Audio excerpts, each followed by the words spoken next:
Hello students, so let us continue with the next question. Question number 22, A part.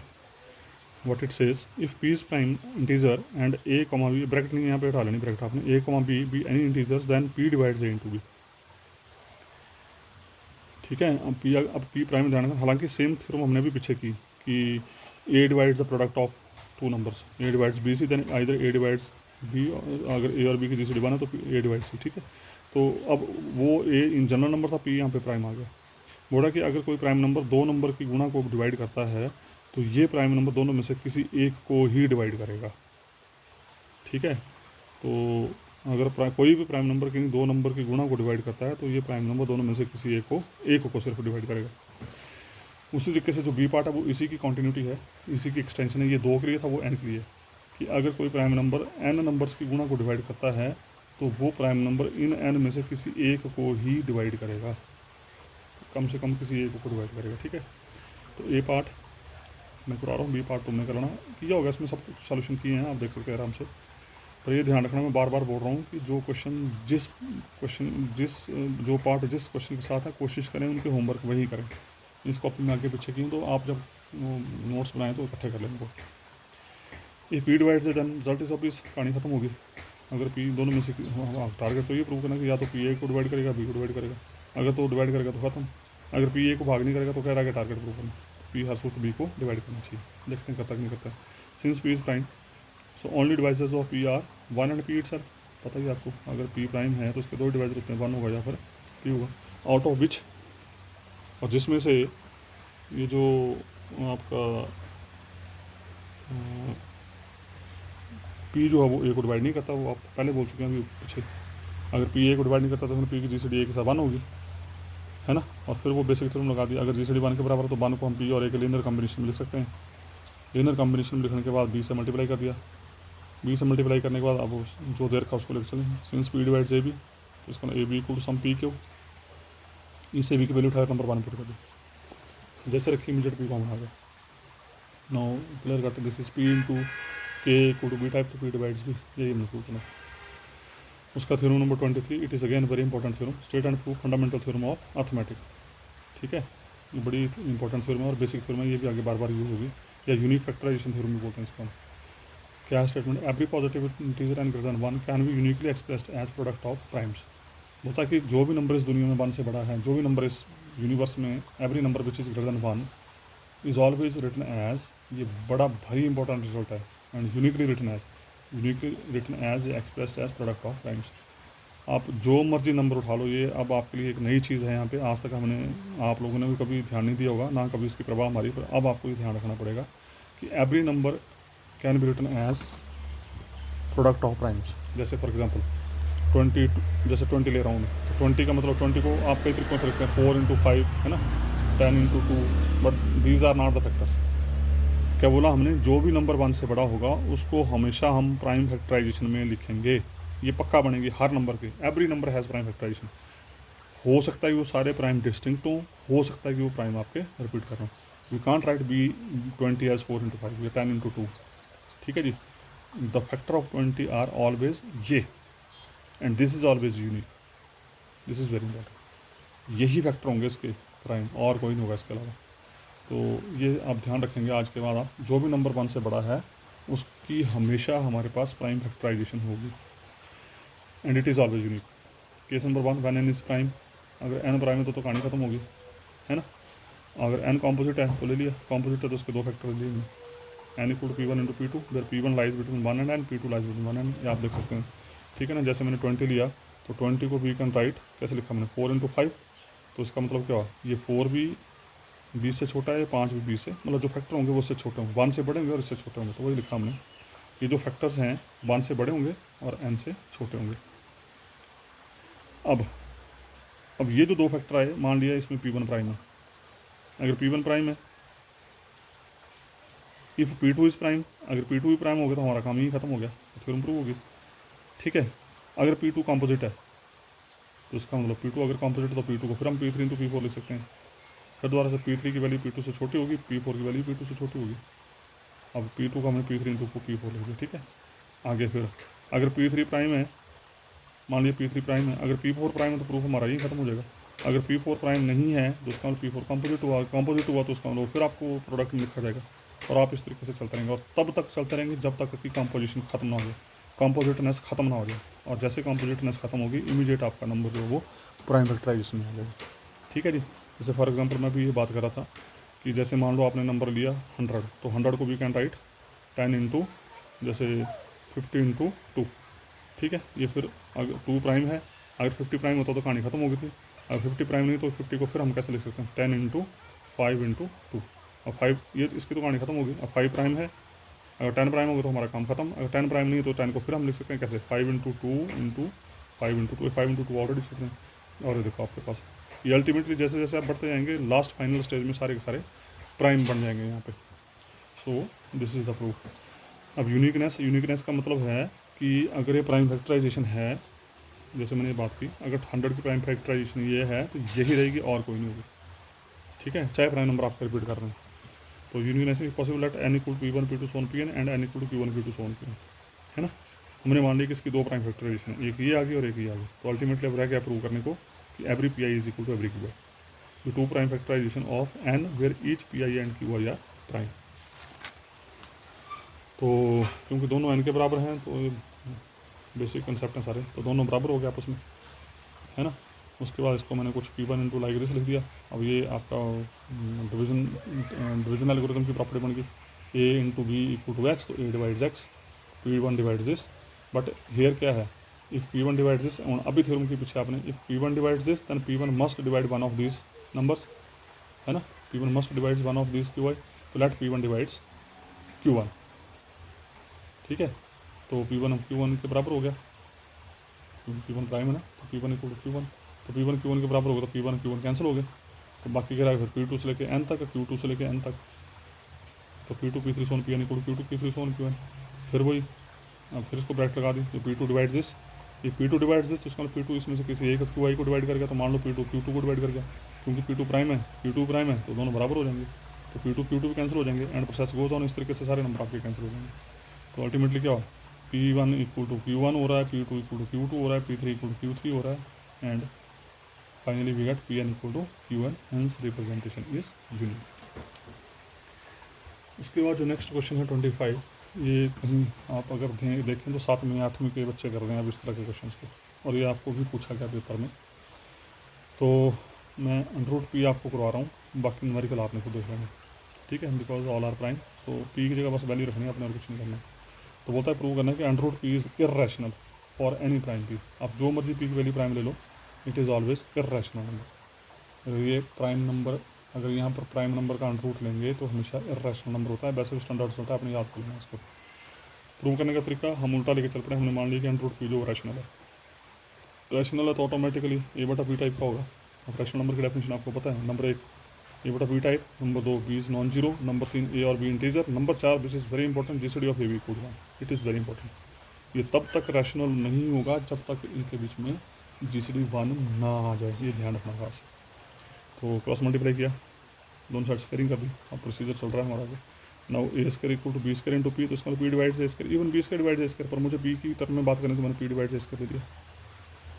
अब ये एक result है पीछे किया था हमने कि अगर कोई पी प्राइम है, पीछे किया अभी थोड़ी देर पहले किया, if P is any prime number and P divides the product of 2 numbers, तो 2 नंबर्स की मैं ए इंटू ए ले लिया मैंने यहाँ पे, and P divides A square, then P must divides A for some positive integer, then P must divides A. अभी किया कुछ हमने P divides A B, then P divides A और पी डिवाइड्स बी। इसका मतलब अगर पी ए को divide करके तो डिविजिबिलिटी की डेफिनेशन लगा दी, ए को टू पी सी, इस ए की वैल्यू को उठाया और यहाँ रख दिया। जैसे यहाँ रखा, open the brackets, open the square, तो बन गया आपका B square equal to P C square, एक पी कैंसिल हो गया, तो यहाँ से क्या हो गया P divides B square by divisibility की डेफिनेशन। इसका पी डिवाइड्स बी स्क्वायर, फिर वही थ्योरम यूज़ कर लिया हमने कि P divides product of 2 number, तो P divides one of them, तो पी डिवाइड्स बी।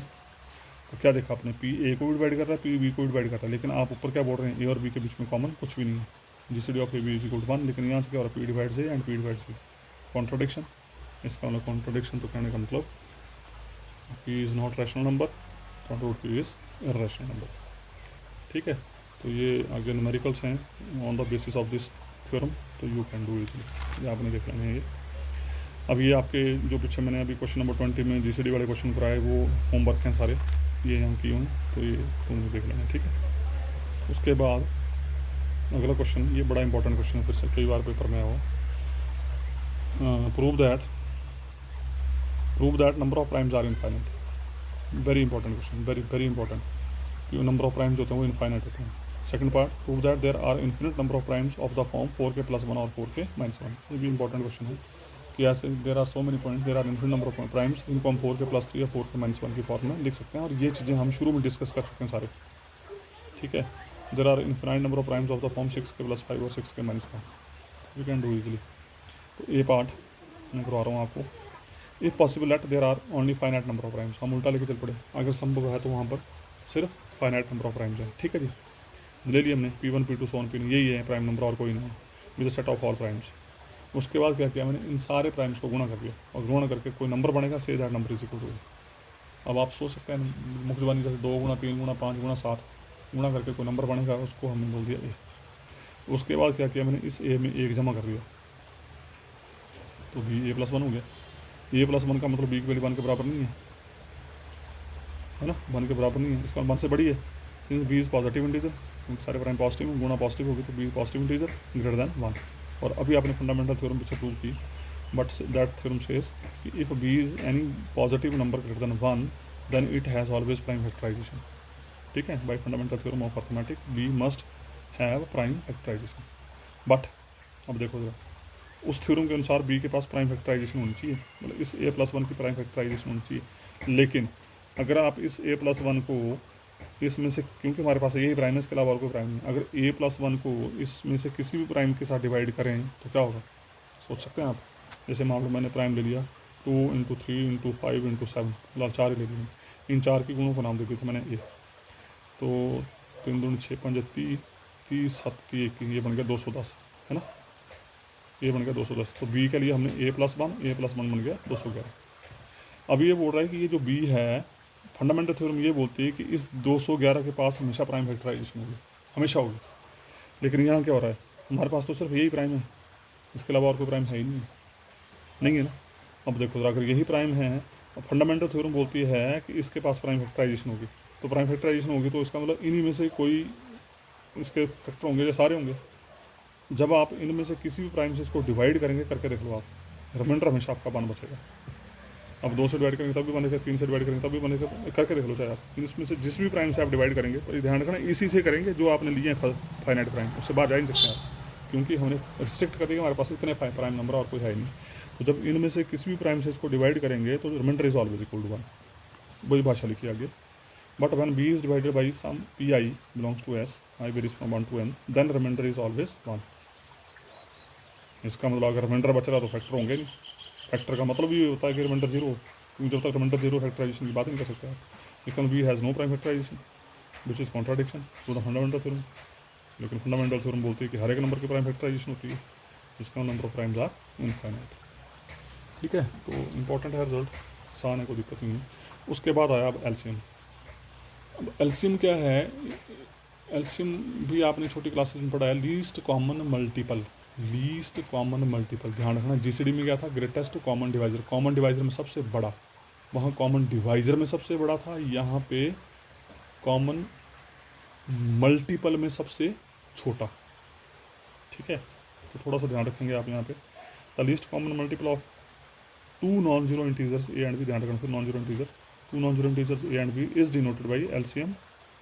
अगर सी ब्रैकेट लिखनी तो एलसीएम लिखना आपने, और अगर क्लोज्ड ब्रैकेट लिखनी तो एलसीएम लिखने की जरूरत नहीं है, क्योंकि सी ब्रैकेट के लिए हमने जीसीडी यूज़ किया। तो LCM is always written as closed bracket, GCD is always written as open bracket. Is the positive integer m, बोलता है कि इन दोनों का एलसीएम क्या है, एक पॉजिटिव इंटीजर होगा such that which satisfy these two properties. अगर आपको याद हो तो जीसीडी में 2 प्रॉपर्टीज़ होती थी, क्या होती थी, क्या प्रॉपर्टीज़ होती थी, कि अगर डी ए और बी की जीसीडी है तो ये नंबर जो थे ये हमेशा डी से डिवाइड होते हैं, this d always divides A and this d always divides b. LCM में उल्टा होता है, एलसीएम में क्या होगा, अगर एल इनका एलसीएम है तो उल्टा होगा, तो अगर एल एलसीएम है तो ए एल को भाग करेगा, बी एल को भाग करेगा। उसमें जीसीडी डिवाइड करती थी, इसमें नंबर एलसीएम को डिवाइड करते हैं। उसमें दूसरी कंडीशन थी, एक और कॉमन डिवाइजर लेते थे जो ए और बी दोनों को डिवाइड करता था। यहाँ पर क्या करेंगे, एक और कॉमन मल्टीपल लेंगे, वो इससे बड़ा होगा, इस एल से बड़ा होगा, एल से बड़ा एक और कॉमन मल्टीपल लेंगे और उस कॉमन मल्टीपल को भी ये एल जो है वो डिवाइड करता है। ठीक है, a divides m, b divides m. L least common है, एम कोई जनरल कॉमन है। तो जीसीडी में क्या होता था, जो कॉमन डिवाइजर होता था वो जीसीडी को डिवाइड करता था। यहाँ पर क्या होगा, जो आपका लीस्ट कॉमन है वो कॉमन को डिवाइड करेगा, उल्टा होता है, उससे ध्यान रखना। तो ये देखो जरा, अगर ए और बी की जीसीडी एम है तो this a divides m, b divides m. GCD में क्या होता था, d divides a, d divides b. वहाँ दूसरी कंडीशन होती थी, एक और कॉमन मल्टीपल देते थे जो ए को और बी को डिवाइड करे। यहाँ पर क्या होगा, यहाँ पर आप एक और कॉमन मल्टीपल लेंगे जो एम से बड़ा होगा। वहाँ क्या होता था, डी से छोटा होता था, यहाँ पर एम से बड़ा होगा, उल्टा है, ध्यान रखना है। और उस कॉमन मल्टीपल को भी ए और बी डिवाइड कर रहे हैं and this common multiple is positive. ठीक है, देन एक तो ये सी इस लीस्ट कॉमन से बड़ा होगा ऑटोमेटिकली, मैंने पहले बता दिया, ये लीस्ट है तो ये कॉमन है। तो दूसरी कंडीशन क्या होगी कि ये जो लीस्ट है ये इस कॉमन को पक्का डिवाइड करेगा। If it is then we say this M is LCM of A comma B. अब यहाँ पर क्या करना आपने, यहाँ हमारे को एलसीएम निकालने की कोई ज़रूरत नहीं, हम एलसीएम निकालेंगे नहीं, हम हेल्प ही लेंगे जीसीडी की हेल्प से चलेंगे हम। ठीक है, तो उसके बेसिस पे हमारे पास कुछ एक बेसिक रिजल्ट्स हैं जिनको आपने याद करना है। तो एक नोट है, मेरे ख्याल से अब आपको क्लियर हो गया कि एलसीएम जो होता है वो हमेशा जीसीडी से छोटा होगा। GCD of A comma b is always less than equal to, sorry, LCM of A B is always less than equal to product of this two. आप सोच सकते हैं खुद, आप कोई भी दो नंबर लो, उसका लिस्ट कॉमन ढूंढो, लिस्ट कॉमन हमेशा इन दोनों की गुणा से छोटा होगा।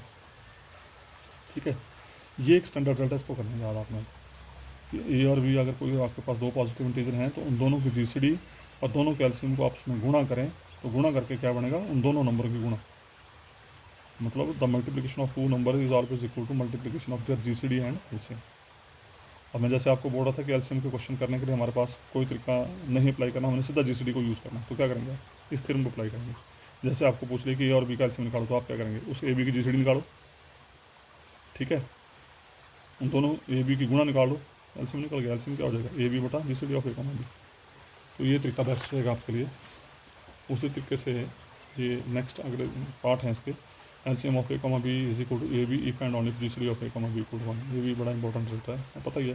जीसीडी 1 हो जाएगी तो LCM is itself equal to product of the numbers. If m is any common multiple of a and b then LCM of A comma b divides m. अभी मैंने डेफिनेशन बता दिया, अगर एम कोई कॉमन मल्टीपल है तो ए और B का लिस्ट कॉमन मल्टीपल हमेशा इसको डिवाइड करेगा। ठीक है, उसका क्वेश्चन नंबर 30 नोट फॉर्म में दिया है, हालांकि थ्योरम पर आपने नोट फॉर्म में याद करना है। ये सेम रिजल्ट जैसे जीसीडी में था, GCD of k a comma k b equal to k time GCD of A comma b, तो यहाँ पर सेम, यहाँ जीसीडी की जगह एलसीएम आ गया, जीसीडी की जगह एलसीएम आ गया। ठीक है, GCD of two integers always divides LCM and conversely. ये भी अभी बता दें, जीसीडी जो होती है वो हमेशा एलसीएम को डिवाइड करती है। ओके, अब क्वेश्चन पूछे हैं, find the LCM of this. तो कुछ नहीं करना आपने, एक ही होंगे आगे क्वेश्चन, ये आगे कहीं आपको दे रहा हूँ वर्क में। आप पहले इनकी जीसीडी निकालो, आपको पता है जीसीडी कैसे निकालते हैं। जीसीडी निकालने के बाद दोनों नंबरों को गुणा कर दो और गुणा करके उनको जीसीडी से डिवाइड करके एलसीएम मिल जाएगा आपको। ठीक है जी, उसके बाद ये 32 find all integers a and b satisfying GCD of A comma b equal to 10 and LCM of A comma b equal to 100। ऐसा सेम क्वेश्चन हमने पीछे किया था अभी, जिसमें था x plus y equal to 3 and GCD of x y equal to 100। तो ऐसे एक्स वाई नहीं मिलेंगे, तो यहाँ मिलेंगे आप जी। बोलता है कि ऐसे ये भी निकालो जिनकी जीसीडी 10 हो और एलसीएम 100 हो। तो किया होगा आगे क्वेश्चन कर लेंगे आप आराम से। उसके बाद 33 क्वेश्चन 33 है, prove that the product of any r consecutive integer is divisible by r factorial. बड़ा भारी इंपॉर्टेंट रिजल्ट है, ये भी हम बार बार यूज़ करेंगे। ठीक है, तो बोलता है कि आर कॉन्जिक्यूटिव, जैसे 1 गुणा 2 गुणा 3 गुणा 4 is always divisible by 4 factorial. जैसे 1 से लेकर 10 तक नंबर की गुणा is always divisible by 10 factorial. This is the meaning of this theorem. Prove that the product of any r consecutive integer is divisible by r factorial. ठीक है, तो क्या किया आपने, कॉन्जिक्यूटिव इंटीजर ले लिया, n into n plus 1 into n plus 2 so n plus r minus 1। जैसे 1 into 2 into 3 into 4 up to 10 with the product of are consecutive integers. मैंने क्या किया, 1 से लेकर n-1 तक ऊपर मल्टीप्लाई किया और 1 से लेकर n-1, 1 से लेकर n-1 मीन्स n-1 तो नीचे गुणा कर दिया। तो ऊपर 1 से कॉन्टिन्यूटी बन गई कहाँ तक, n प्लस r माइनस 1 तक। तो ये ऊपर बन गया आपका n plus are minus one factorial, नीचे आ गया n माइनस वन फैक्टोरियल, फिर ऊपर नीचे मैंने आर फैक्टोरियल से गुणा कर दिया। जैसे गुणा किया, this is nothing, this is the formula of n plus one n plus are minus one C R, ये इतना था। This is n plus one sorry n plus are minus one C R, और ये R factorial आगे साथ। तो I think it is prove. तो P N आ गया, पी एन जो इसके बराबर आ गया, इसका R factorial divides, and this is always integer, आपको पता होना चाहिए NC 0 NC 1 NC 2 ये हमेशा इंटीजर होता है, never been fraction part. This R factorial divides P R नहीं सॉरी पी एन, ठीक है लेना, ठीक है, ये हमने प्रूव करना। उसका question number 34, for any arbitrary integers A 2 divides A into A plus one है, ठीक है, ये product of two integers, sorry product of two consecutive integer. जहाँ पर भी आपको कॉन्जिक्यूटिविटी नजर आती है या आपको लगता है कुछ ऐड सब्ट्रैक्ट करके कॉन्जिक्यूटिविटी बन जाती है, इमीडिएट अप्लाई दिस थ्योरम कि A into A plus one, दो कॉन्जिक्यूटिव इंटीजर्स की गुणा, और दो कॉन्जिक्यूटिव इंटीजर्स की गुणा by this theorem is always divisible by two factorial, two divide करके इसको, ठीक है। जैसे अगला पार्ट है, देखो जरा, B part 3 divides A into A plus one into A plus पे, it is product of 3 consecutive integers, तो it is always divisible by 3 factorial, ठीक है जी। तो जो 3 फैक्टोरियल से डिवाइड होगा 3 से डिवाइड होगा, क्या दिक्कत आएगी। और इसी तरीके से सारे क्वेश्चन दे रखे हैं आपको, ठीक है।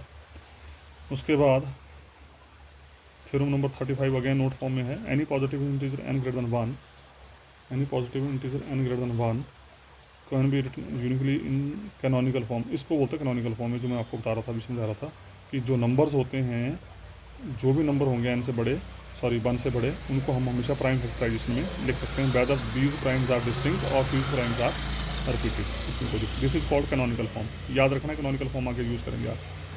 तो ये देखो 34 पहला क्वेश्चन था, वी नो, पहले तो फार्मूला रखना, we know product of are consecutive integers divisible by R factorial, here A and A plus one are two consecutive integers, तो A into A plus one is divisible by two factorial means 2, है ना। जैसे B part है, A 3 divides A into A plus one into A plus two, तो A into A plus one into A plus two are 3 consecutive integers, इसका it is divisible by 3, it is divisible by, it is the product of 3 consecutive integers, so it is divisible by 3 factorial, इसका it is divisible by 6। और ये theorem number 11 आपने पीछे की होगी, मैंने basics result बोले थे, याद कर लेना। 6 डिवाइड्स दिस, 3 डिवाइड 6 ऑलवेज, ये लगी ट्रांजिटिविटी, अगर A divides B divides C, then A divides C, ठीक है जी। तो 3 divides A into A plus one.